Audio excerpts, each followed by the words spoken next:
बच्चों, आज हम लोग क्लास 11th का कहीं ना कहीं फर्स्ट चैप्टर स्टार्ट करने जा रहे हैं, दैट इज़ सेट्स। बिल्कुल पहला चैप्टर, शुरुआत आपकी मैथमेटिक्स की यहीं से होती है।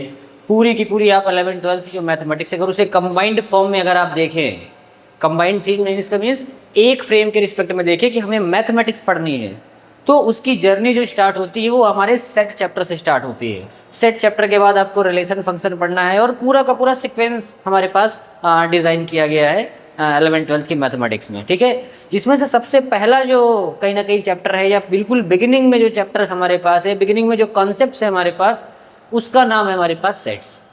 बहुत ही बेहतरीन चैप्टर्स है, बहुत ही बेसिक चैप्टर है, बहुत ही फंडामेंटल चैप्टर्स है।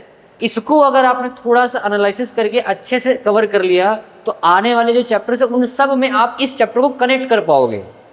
बिल्कुल पैरेलल टू पैरेलल कनेक्ट होते जाएंगे सारे के सारे चैप्टर, बिकॉज ऑब्वियस सी बात है, सारे के सारे चैप्टर्स हमारे क्या हैं, आपस में कनेक्टेड ही हैं। तो स्टार्ट करते हैं हम लोग अपना इंट्रोडक्शन ऑफ दिस चैप्टर कि सेट चैप्टर क्या है।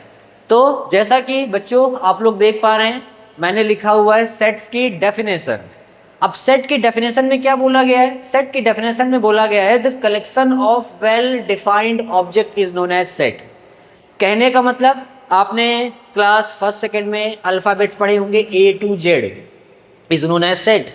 आपने क्लास सेकंड में पढ़ा होगा मंथ्स के नेम, दिस इज सेट। आपने सेकंड क्लास में भी पढ़ा होगा डेज के name, which is Sunday, Monday, Tuesday, Wednesday. ये सारे के सारे कलेक्शन अगर हम वेल डिफाइंड कर दें तो उसे क्या बोल जाते हैं हम लोग? सेट्स बोल देते हैं। कहने का मतलब, अगर मंथ के नेम में जनवरी, फरवरी, मार्च, अप्रैल, ये जो हमारा पूरा का पूरा डेफिनेशन चली आ रही है कि मंथ के नेम लिख रहे, उसमें बीच में कहीं अगर मैं मंडे डाल दूँ या ट्यूसडे लिख दूँ या वेडनेसडे लिख दूँ, तो सारा का सारा सेट जो है वो डिस्टर्ब हो जाएगा, यानी वो मंथ के नेम नहीं रह जाएंगे, वो फिर बीच में आप कुछ भी लिख रहे हो, वहाँ कोई डेफिनेशन फॉलो नहीं हो रही। इस वजह से हमें डेफिनेशन पे फॉलो करना है कि जो हमारे पास एलिमेंट्स होने चाहिए, ठीक है, वो एलिमेंट्स वेल डिफाइंड होने चाहिए, बिल्कुल बेहतरीन तरीके से डेफिनेशन क्लियर होनी चाहिए कि हम क्या बोलना चाह रहे हैं या फिर किस बारे में बात कर रहे हैं। एग्जाम्पल अगर मैं एक और बात लूँ, अगर मैं बात करूँ list of all prime ministers. अब प्राइम मिनिस्टर्स हमारे पास इंडिया में जितने भी अब तक हुए हैं, उनका अगर मैं लिस्ट बनाऊँ तो क्या वो एक सेट की कैटेगरी में आएगा? बिल्कुल आएगा। लेकिन अगर उस लिस्ट ऑफ प्रधानमंत्री में आपने ऐसे लोगों के नाम लिख दिए जो मे बी सीएम ना ही हो, एग्जाम्पल के तौर पे आपने अमित शाह जी को ले लिया कि उनका भी आपने गलती से नाम प्राइम मिनिस्टर में रख दिया, तो फिर वो डेटा गलत हो जाएगा, वो सेट की कैटेगरी में नहीं आएगा, वो केवल लिस्ट बन के रह जाएगा। इतनी सी बात ध्यान देनी है आपको कि the collection of well defined object is known as set. Example अगर हम लें आपके लिए, कि वैसे तो मैंने 2-4 एग्जाम्पल दे दिए, बट अगर मैं कुछ और एग्जाम्पल लेना चाहूँ इस बात को समझने के लिए, जैसे सबसे पहला हमने एग्जाम्पल लेते हैं द कलेक्शन ऑफ बुक्स या the collection of mathematics books, maths book. तो वो हमारे पास क्या होगा? वो द कलेक्शन ऑफ बुक्स। अब ये सेट है कि नहीं, सबसे पहले ये चेक करना है। बुक्स का कलेक्शन में सारी की सारी बुक्स ही होंगी, अगर ऐसा है तो हम उसको सेट बोलेंगे। अब अगर वहाँ पे बुक्स हैं हमारे पास, तो कोई भी इंसान ये नहीं होगा कि बोलेगा भाई इस बुक को मैं बुक नहीं मानता हूँ, ठीक है, तो ये कहीं ना कहीं बात गलत हो जाएगी। दूसरा अगर मैं एग्जांपल लूँ, the list of student, the collection of student, the collection of students from 11th class. 11th class के स्टूडेंट्स के बच्चों का लिस्ट हमारे पास जो है, क्या वो एक सेट की कैटेगरी में आएगा? बिल्कुल आएगा। क्यों? क्योंकि सीधी सी बात है, अगर कोई बच्चे 11th क्लास में है तो वो है, उसे कोई भी मना नहीं करेगा, और अगर वो 11th में नहीं है तो फिर वो नहीं है, ठीक है। तीसरा अगर मैं, तो ये भी हमारे पास क्या होगा? सेट की कैटेगरी में आएगा। तीसरा अगर मैं एक बहुत ही बेहतरीन सा एग्जांपल दूं, द कलेक्शन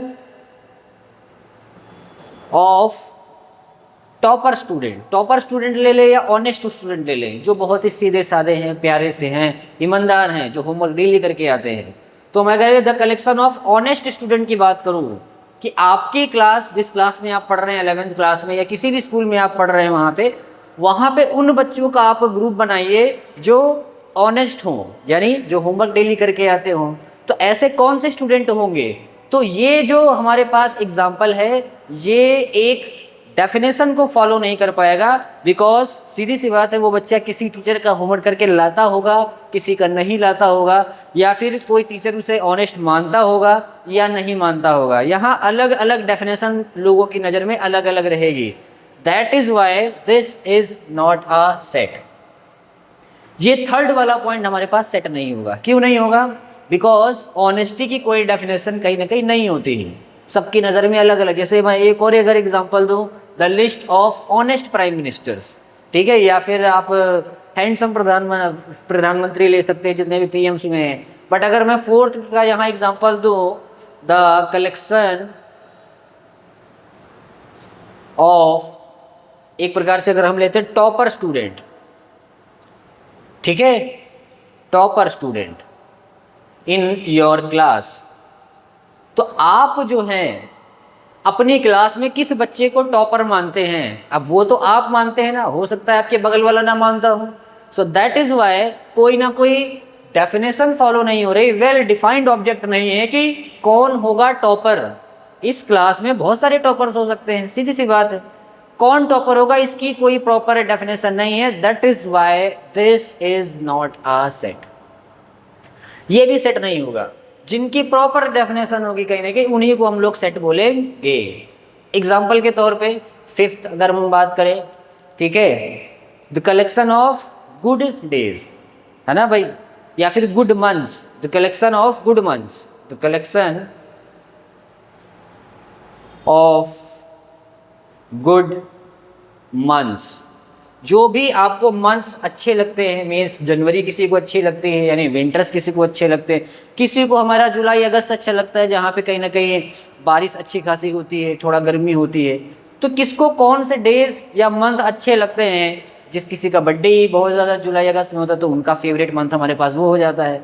ये सारी बातें कहीं ना कहीं सेट के चैप्टर में नहीं आएगा। इट मीन्स दैट ये भी हमारे पास सेट नहीं होगा, ये भी हमारे पास सेट नहीं होगा। The collection of good months, भाई ये क्या बात होती है?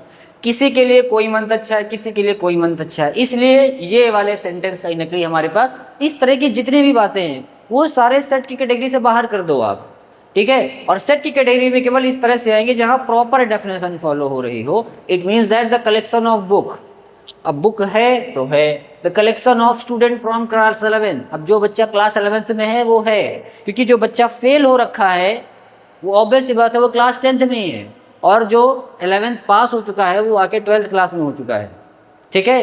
तो ध्यान देने वाली बात है। तो this is all about the set chapter की डेफिनेशन। अब इसके बाद हम जो बात करेंगे वो हम टाइप्स की बात करेंगे, ठीक है।